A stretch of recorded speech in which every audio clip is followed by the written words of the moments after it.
llaman y son conocidas como las famosas BAR, ¿sí? Donde BAR quiere decir que son bacilos ácido alcohol resistentes. Ese es el significado de lo que es BAR. Repito, bacilos ácido alcohol resistentes. Bueno, entonces, a manera de introducción, ¿qué hay que saber? ¿Ya? Que este género pertenece en general al orden actinomycetales, ¿ya? Y este orden, actinomycetales, como pueden ver en pantalla, tiene pues también su clasificación. Pero para fines académicos y en relación al tema que hoy revisamos, hoy vamos a generar el aprendizaje de Mycobacteriaceae. Esa sería la familia a la que pertenece el género que hoy vamos a estudiar. Entonces, yo les decía que la característica más representativa de este género, sin duda alguna, va a ser su pared. Ahora, ¿por qué es tan importante que estudiemos su pared? Porque su pared está constituido por un gran porcentaje de lípidos. Bien, ahora, dentro de estos lípidos vamos a tener, es decir, esta pared que está constituida por lípidos, a su vez, estos lípidos van a estar conformados principalmente por ácidos micólicos, o que es lo mismo llamarlos o denominarlos como ácidos grasos, ¿ya? Estos ácidos micólicos o lo mismo ácidos grasos están conformados por proteínas y por polisacáridos. Ahora, cuando decimos que esta pared está formada por lípidos, ¿sí? No solo tenemos ácidos micólicos, ya que en general corresponde pues a un 60%, sino que también está conformado por ceras y también va a estar conformado por fosfátidos, ¿ya? Ahora, estos lípidos cumplen pues un rol. Hay este porcentaje, este 60% en las bar de ácidos micólicos, de proteínas, polisacáridos, ceras, fosfátidos. ¿Por qué? Porque estos elementos lipídicos tienen tres funciones que generar, ¿sí? En rigor, la resistencia al ácido.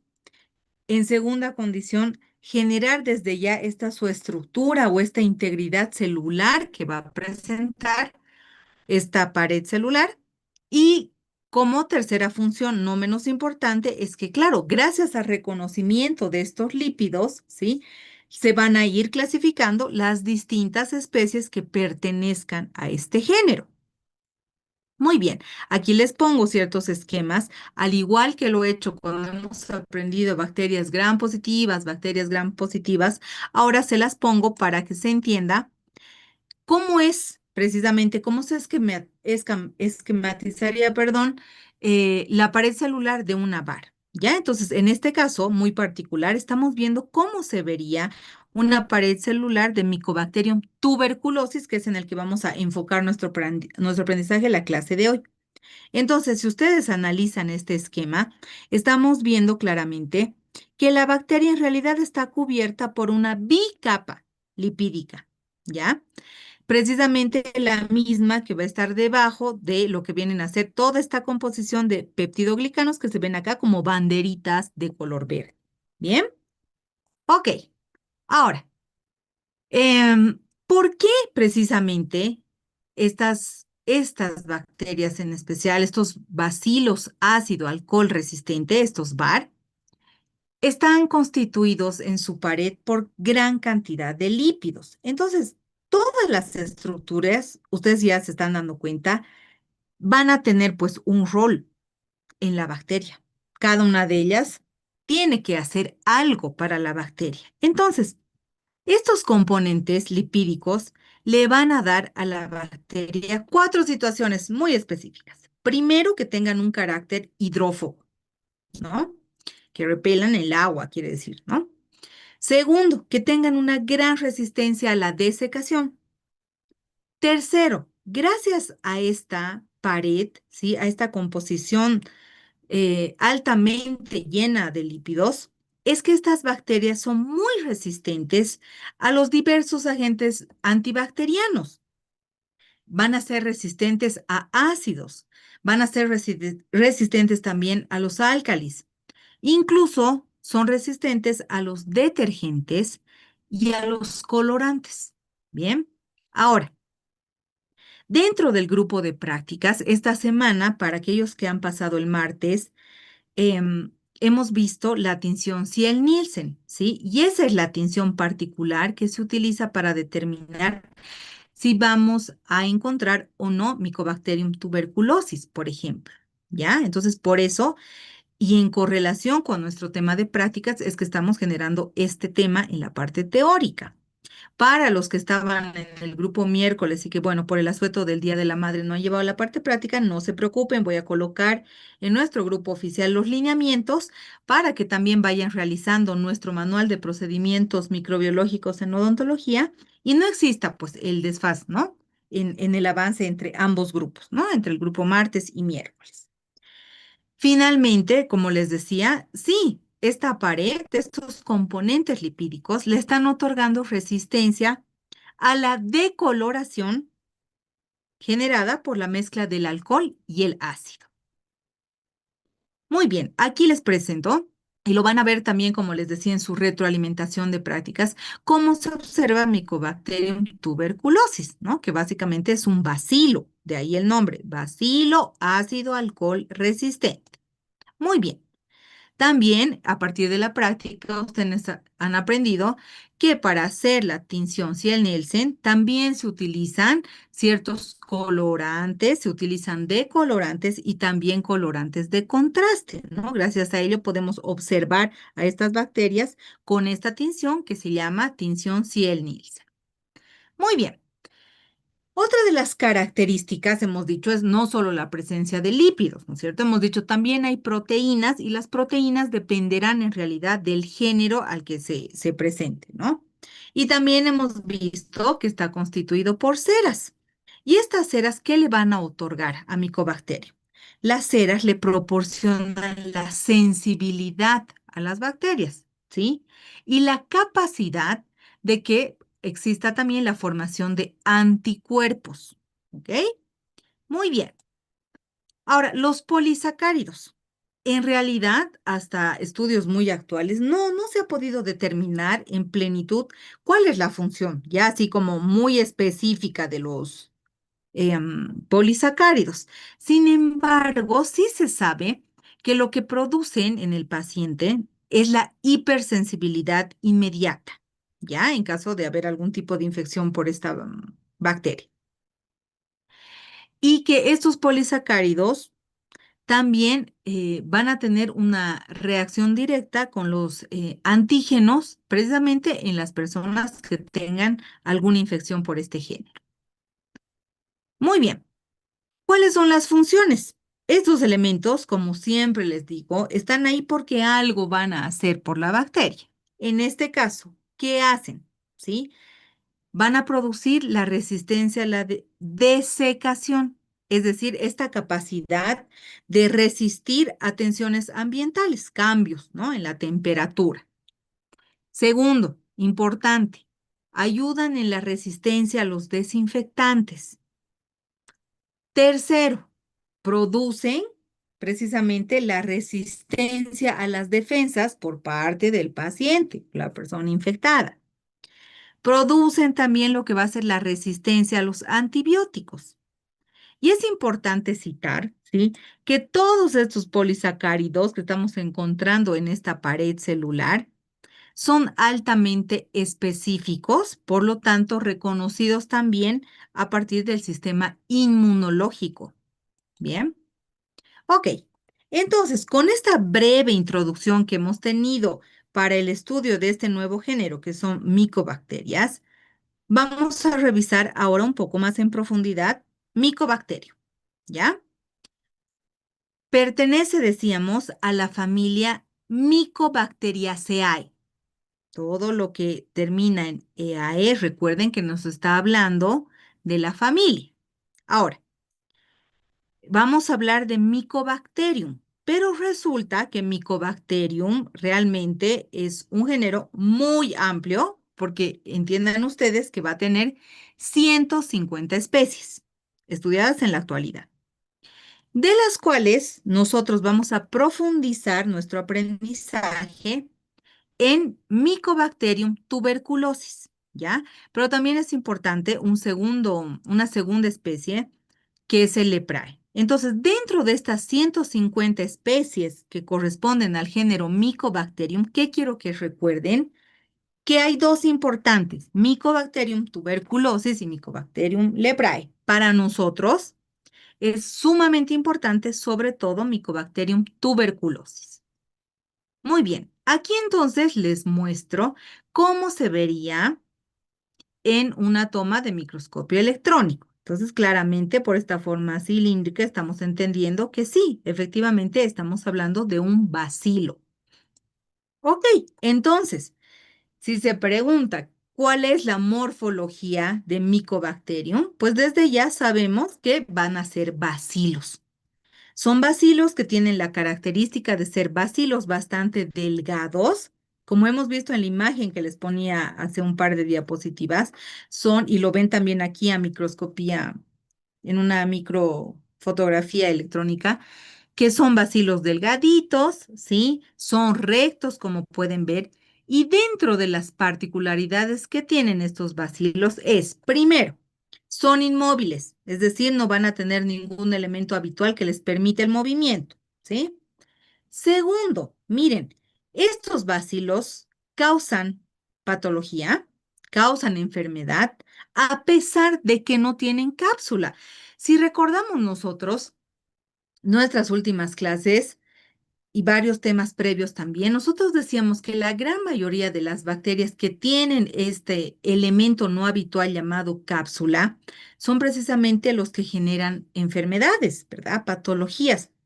Pero dense cuenta también que van a existir otro tipo de bacterias, como en este caso Mycobacterium, que miren, a pesar de no tener cápsula, producen enfermedad, ¿ya? Lo mismo, tampoco son generadoras de esporas y aún así producen patologías. El término BAR, B-A-A-R, BAR, bacilos ácido alcohol resistentes, lo que tienes que vincular inmediatamente aproximándose el parcial es lo siguiente, que cuando estamos hablando de las BAR, estamos entendiendo que tienen una particularidad en su pared celular. ¿Cuál es esa particularidad? Está completamente llena de ácidos lipídicos. Esa es la particularidad que debes recordar, ¿sí? Y acá se los marco como chanchullito, ¿no? Como punto clave a recordar para la evaluación que está muy próxima, porque con seguridad que la siguiente clase que nos vayamos a ver será directamente pues para el parcial, ¿no? Salvo que tengamos que sufrir alguna otra modificación que dicte el país, ¿no es cierto? Pero bueno, lo que se espera es que ya para esa instancia nosotros retomemos presencialidad. Entonces, ¿qué tienes que saber? Por supuesto, estas bacterias van a estar constituidas por una membrana citoplasmática, tendrán una pared celular. ¿Y qué es importante a saber? Y se los remarco en amarillo para que lo consideren en sus apuntes, en su estudio para el parcial. Tienen un 60% de lípidos. Más de la mitad de su pared, ¿sí? Está constituida por lípidos. El resto de los elementos que constituyen su pared celular están conformadas por peptidolípidos, por glicolípidos fenólicos y por sulfolípidos, ¿ya? Pero, ¿qué me parece súper importante? Que se entienda que realmente más de la mitad de su pared celular, el 60%, está constituido por lípidos.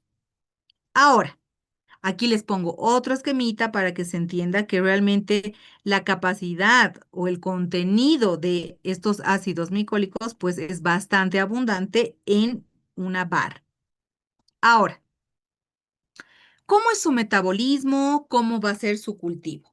Realmente este tipo de bacterias sí son denominadas o consideradas como extremas. Bien, ¿qué tipo de respiración tienen? Son aerobias estrictas, ¿ya? Y tienen pues un ritmo de crecimiento bastante particular. Ahora, Básicamente, los medios de cultivo en los que van a crecer son pues medios sintéticos que van a ser considerados como medios bastante simples. Tenemos dos categorías que pueden ser aquellas que estén entendidas bajo el contexto de inhibidores o aquellas que vayan a presentar antibióticos, ¿ya? Ahora, cuando hablábamos de su desarrollo, aquí surge pues algo bien particular, porque en realidad el desarrollo de estas bacterias es bastante lento, ¿sí? Es decir, los días de cultivo que vamos a tener para estas bacterias van a ser entre 10 y 20 días. Entonces, imagínense, son 3 semanas básicamente, ¿no? Ahora, la temperatura muy parecida a las de otras bacterias porque pues van a crecer y desarrollar bastante bien a 37 grados centígrados. Ahora, miren, aquí también surge algo que es bien relevante, ¿no? De este grupo, porque el tiempo de generación va a ser de 15 a 20 horas. Por eso se indica acá, y se los marco también, que tiene pues un desarrollo bastante lento, ¿ya? Ahora, ¿qué características culturales, qué tipo de colonias va a generar? Por eso nuestro aprendizaje es continuo y en cascada. Ustedes, si se dan cuenta, dentro del plan de trabajo que tenemos en prácticas, hemos visto, ¿verdad? Cómo se ven, cómo se aprecian estas características culturales que tienen las colonias. Ya cuando retomemos la presencialidad voy a tener pues la fortuna de poder ver, ¿no es cierto?, cómo han hecho sus maquetitas, que estoy segura lo han hecho bastante bonito. Y ahí vamos a poder ver, ¿no es cierto?, algunos ejemplos de colonias. Y en este caso en particular, de este tipo de colonias de Mycobacterium, hay ciertas características, cuatro puntualmente que debemos de destacar, ¿sí? Primero, dentro de estas características, si observamos nosotros acá estas colonias en imagen, vemos que primero son elevadas, ¿sí? Segundo, si hacemos una analogía, podemos decir que claramente sí son de tipo verrucosas, ¿sí? Son adherentes y en cuanto a su color, tienen este color más bien de tipo blanquecino. Estas características que toman el tipo de colonias que forma Mycobacterium han sido denominadas como el factor cordón para ser reconocidas. ¿Ya? Muy bien. Ahora, estas bacterias realmente son altamente resistentes a fenómenos que pueden ser tanto físicos como pueden ser también fenómenos químicos. Y entonces, en ese contexto, según esta estructura que tiene su pared celular, estamos aprendiendo que son muy particulares porque van a tener esta característica de desecación. Esta desecación la ayuda mucho para ser altamente resistente. Segundo, son muy sensibles, por ejemplo, a cultivos mientras exista pues un componente de luz solar, ¿ya? Porque solamente va a poder pues resistir 2 horas. Ahora, por ejemplo, si estas bacterias las hallamos en un esputo, ¿no? Por ejemplo, no sé, pues un paciente con tuberculosis que está tosiendo más de 14 días, le hacemos la obtención de muestras a partir de un esputo, pues bien, ¿qué va a pasar? Ellas van a poder resistir entre 20, ¿no? Hasta 30 horas la luz ultravioleta. Ahora, también es importante que se sepa que este tipo de bacterias se encuentran en la leche, ¿ya? Entonces, eso es un punto clave para entender por qué es fundamental generar el proceso de la pasteurización, ¿no es cierto? Ustedes si recuerdan, cuando nuestra ciudad tenía muchos productos lácteos, sobre todo de una empresa nacional reconocida, ¿no? PIL, para ser más específica. Recuerden que nosotros comprábamos la lechecita, esa en bolsita, y algo particular de todas las leches, sea en Tetra Pak, sea en bolsita, los chiquichos que nos comprábamos de la caserita o cualquiera de estos productos lácteos, yogurts, etcétera, hay una palabra clave, ¿no es cierto?, que le ponen ahí en su etiquetado, que es precisamente leche ultrapasteurizada. Porque la leche requiere ser pasteurizada para ser bebida sin problemas. ¿Por qué? Porque lo que están haciendo es eliminar muchas bacterias que van a estar en la leche. Una de ellas, la del aprendizaje de esta clase, Mycobacterium. Entonces, para que estos Mycobacterium desaparezcan de los lácteos, hay que hacer este proceso de pasteurización, ¿sí?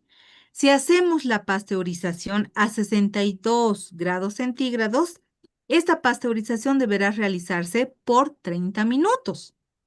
Si hacemos la pasteurización a 72 grados centígrados, entonces deberá estar sometida a un tiempo de 16 minutos. ¿Ya? Muy bien.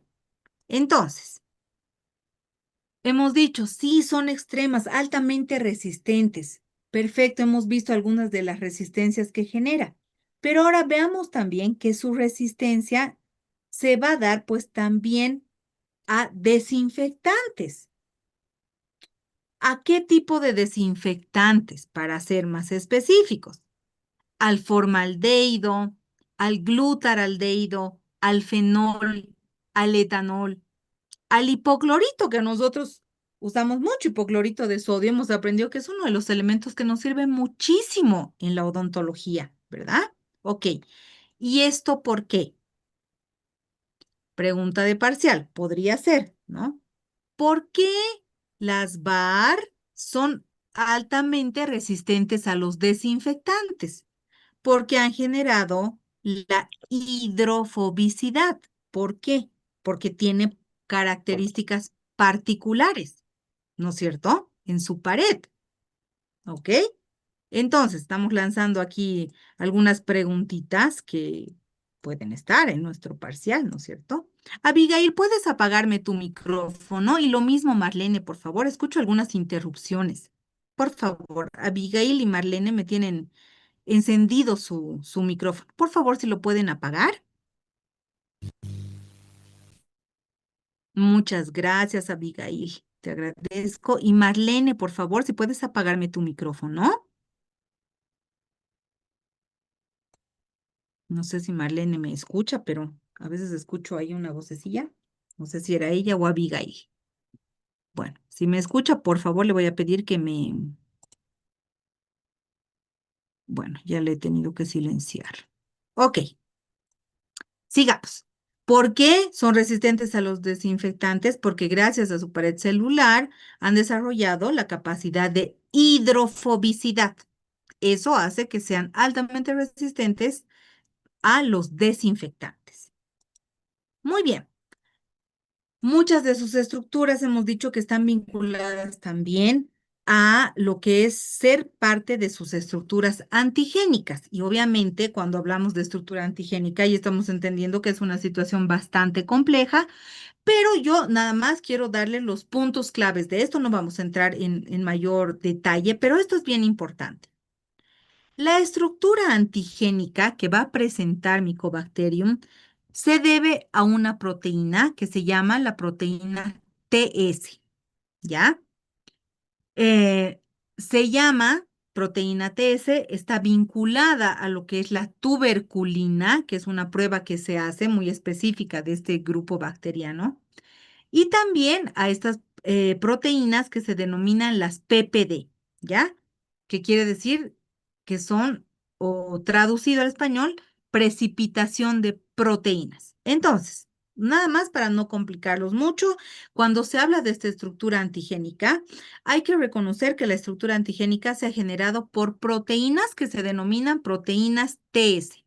Y dentro de estas proteínas existen dos importantes, una que se llama tuberculina y otra que se llama PPD. ¿Qué quiere decir PPD? Precipitación de proteínas. ¿Ok? Eso es bastante importante. Ahora, dentro de estas PPD, esta precipitación de proteínas, se clasifica pues también, ¿ya? Y en esta clasificación, ¿o por qué se genera esta clasificación? Porque va a determinar 11 antígenos, ¿ya? Por eso es que se clasifica. Muy bien, a ver. Bien, sus factores de patogenicidad.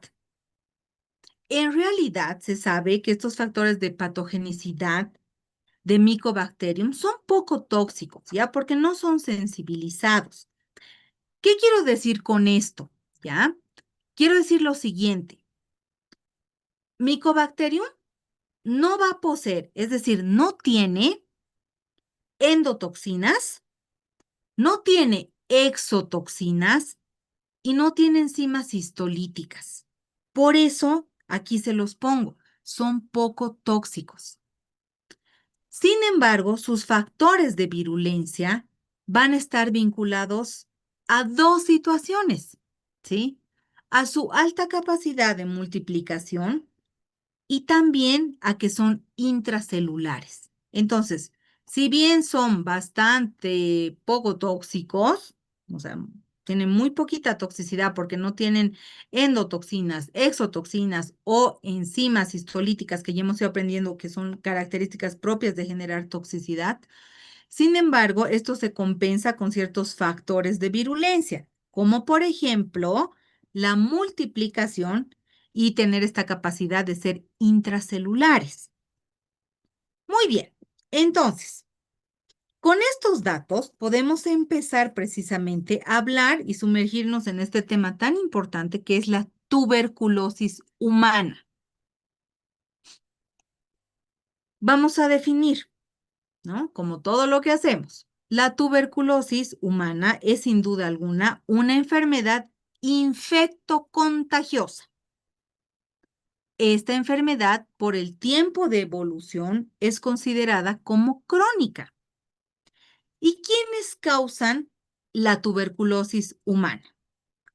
Es decir, su etiología está dada por agentes, en primer lugar, por Mycobacterium tuberculosis. Ya, aquí por eso se los pongo en el ranking, si quieres, de nuestra lista. El número 1 siempre va a ser Mycobacterium tuberculosis. Ahí está. Por eso se los pongo en 1. Es importante, resalten para aquellos que toman apuntes.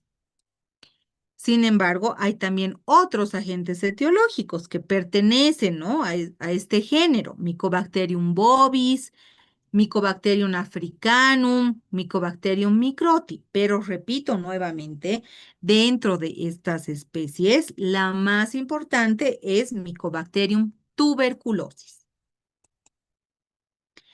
Muy rápidamente, para que entiendan, la tuberculosis humana no es pues una enfermedad reciente, desde ya existía en la edad de piedra, o sea, imagínense, ¿no? Muchos siglos antes. Pero antes se conocía con otro nombre, ¿no? O sea, la habían llamado como fiebre blanca, como la consución, la habían llamado como tisis, ¿no? Ya en albores de 1865, Francois Villemin dice, ok, sí, esta enfermedad tiene una etiología generada por un agente biológico, particularmente por una bacteria. ¿Qué bacteria? Mycobacterium, ¿no? Entonces, en 1882, Roberto Koch, aísla precisamente este microorganismo, ¿no? Y ya para albores de 1940, ya precisamente se van generando ciertos tratamientos antibióticos, precisamente esquemas de tratamiento para esta infección, ¿no? De tuberculosis humana, perdón. Se van generando ya controles, pero aún así sabemos que es una enfermedad reemergente, ¿ya? En cuanto a la epidemiología, ¿qué es importante de conocer? Realmente es una enfermedad que va a abarcar los 5 continentes, ¿no? O sea, en los 5 vamos a hallar tuberculosis. Ahora, cuando digo que está en los 5 continentes, por supuesto sabemos que hay países mucho más vulnerables, ¿no? Por toda su condición sociocultural, de educación, etcétera, ¿no? Y obviamente esto está muy vinculado a los países subdesarrollados, ¿ya? Otro dato bien importante es considerar que realmente nadie está exento de contraer tuberculosis, ¿ya? Datos de la Organización Mundial de la Salud nos reportan que evidentemente, datos más o menos, pero este es el aprox, entre 8 a 12 millones de casos se reportan por año ¿sí? Y desde ya hay muchos casos acumulados que nos representan incluso 20 millones, ¿no? De casos. Ahora, ¿produce muerte? Estamos en el siglo XXI, hay tratamientos, etcétera. ¿Aún así se produce muerte? Sí, aún así. Desde ya los datos rebotan que efectivamente incluso hasta 3 millones de muertes por esta enfermedad de manera anual. Aquí les pongo un mapita epidemiológico para que se entienda en tasas por 100.000 la situación de la enfermedad en el mundo, ¿no es cierto? Obviamente, miren, pues hay una gran diferencia. Todo lo que está marcadito en gris nos está diciendo que no hay reportes, ¿ya? De tuberculosis humana, ¿no? Pero miren ustedes en rojito quiere decir que hay 100 o más, ¿no es cierto? Y lamentablemente, si ustedes ven Latinoamérica en este mapita, está pues Bolivia, ¿ya? Entonces quiere decir que en Bolivia existen muchos casos de tuberculosis humana. Aquí les pongo para que tengan un contexto de qué pasaba hace poquito más de 20 años, ¿ya? Miren la situación nacional de estas zonas geográficas en nuestro país, porque eso es lo que nos interesa. Sobre todo, ciudades como Pando, Beni, Santa Cruz y Tarija, en los que representaban un mayor riesgo severo, ¿no es cierto? Y aquí en verdecito, eh, un riesgo menor, ¿ya? La situación, pues tampoco ha ido modificándose tanto, vean en el año 2005, ¿ok? Pero esto es bien importante, ¿ya? De saber que evidentemente la tuberculosis sabemos que es una enfermedad infecciosa y contagiosa, ¿no? Por eso definíamos, es una enfermedad infecto-contagiosa. Ahora, algo que quiero que quede muy claro después de esta clase es que si bien la tuberculosis está atacando a los pulmones, ¿no es cierto? Tuberculosis pulmonar, existen también otro tipo de tuberculosis que dañan otras estructuras. No solamente se daña el pulmón, ¿sí? Cuando es pulmón decimos, sí, es una tuberculosis pulmonar, pero quiero que quede claro que también hay otras estructuras donde ataca la enfermedad, ¿ya? Ahora, ataca principalmente a los pulmones. ¿Cómo es su vía de contagio? Su contagio es a través precisamente de una persona que está enferma, ¿sí? Con, o sea, es decir, una persona que está enferma, que tiene tuberculosis, a una persona sana. ¿Cómo? Pero ¿cómo puede ser que una persona sana se contagie? Porque la persona que tiene tuberculosis puede toser, puede estornudar, puede hablar, gritar o cantar, ¿sí? Entonces quiere decir que con estas gotitas que se generan al toser, al estornudar, al hablar, al gritar o al cantar, podemos contagiarnos. Ahora, Bolivia está ocupando el octavo puesto de mayor carga de tuberculosis desde ya en Latinoamérica, ¿sí? Aunque de cierta manera, después de la pandemia se han podido observar, ¿no? Una cierta reducción en los porcentajes, pero aún así, piensen ustedes que en Latinoamérica nosotros seguimos siendo de estos países que presenta mucha enfermedad de tuberculosis humana. Nada más como dato, el Día Mundial de la Tuberculosis es precisamente el 24 de marzo, ¿ya? Cada 24 de marzo se conmemora el Día Mundial de la Tuberculosis. Tengo un tiempo de 1 minuto en esta reunión. Les voy a pedir que cuando finalice la misma, por favor, nos podamos reconectar a una segunda parte de nuestra clase, porque hasta donde avancemos va a ser considerado nuestro parcial, ya el segundo parcial de la materia. Muy bien, hasta que finalice, continúo. En Bolivia existen 4 personas de cada 100 casos que están reportadas, ¿ya? Y los departamentos que más presentan la enfermedad, según los mapitas que hemos visto, son Santa Cruz, en la actualidad se sabe mucho de La Paz también, y Cochabamba, ¿ya? Entonces, La Paz y Cochabamba tienen 8 de cada 10 casos que sí están registrados en el país, ¿ya? El 63% de los casos están en hombres y el 37 restante van a estar precisamente reportados en mujeres.